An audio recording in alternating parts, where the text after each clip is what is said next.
जो बालनजीले हैन ग्रेटर नेपालको नक्सा भित्तामा राखेको अब ल्याउनु पर्यो नि ग्रेटर नेपाल। लिपुलेखको विषयमा उहाँले लेखेको हैन सेना पठाउनु पर्यो त, सेना छ नि त, लिपुलेख पठाउँछ अब शक्ति त उहाँसँग छ नि त, पठाउनु पर्यो।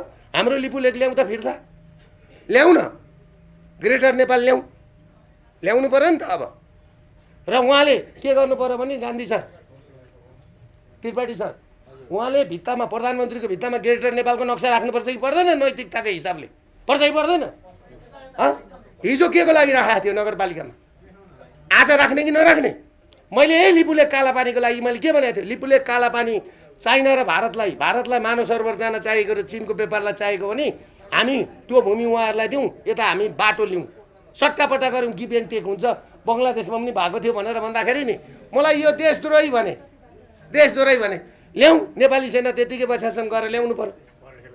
परेड खेलेर प्रशासन नेपाली सेनालाई पठाउँ त, 1 लाख सेनाहरू छन्, गडामै पठाउँ त। त्यसले गर्दाखेरि बालनजीलाई के सबैजनाले भन्नु पर्यो भने प्रधानमन्त्रीको पछाडिपट्टि ग्रेटर नेपालको नक्सा लागोस्, लिपुलेख र कालापानी फिर्ता होस्, एसपिपी पास नहोस्, आइपिएस पास नहोस्, 15औं दलाइ लामा यहाँ नजन्मिउन्।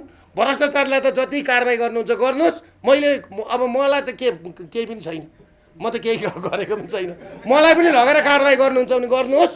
भेट्नुभयो भने राम्रो काम गरेको भए सुनिल शर्मालाई भोट दिइहाल्थ्यो नि, त्यो गणेश कार्की कहाँ गएर जित्यो। अब अहिले त्यहाँका मान्छे रुँदैछन्, 100वटा एम्बुलेन्स माड्यो त्यो मान्छेले, दाइ 1000 मान्छेलाई पढायो हो डक्टर, एमबिबिएसमा त 1000 मान्छेलाई है।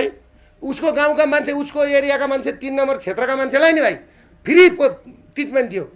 सरको नाम के गान्धी पण्डित है, उहाँ पनि कराइरहेको सुन्छु, भनिरहेको सुन्छु होइन।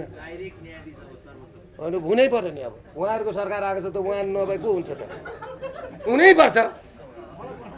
उहाँलाई त अहिले सक्नुहुन्छ भनेदेखि ग्राम्य प्रधान न्यायाधीश बनाउनुहोस्, गान्धी पण्डित जस्तो मान्छे हो। के संविधान र संविधान यस्तै हो।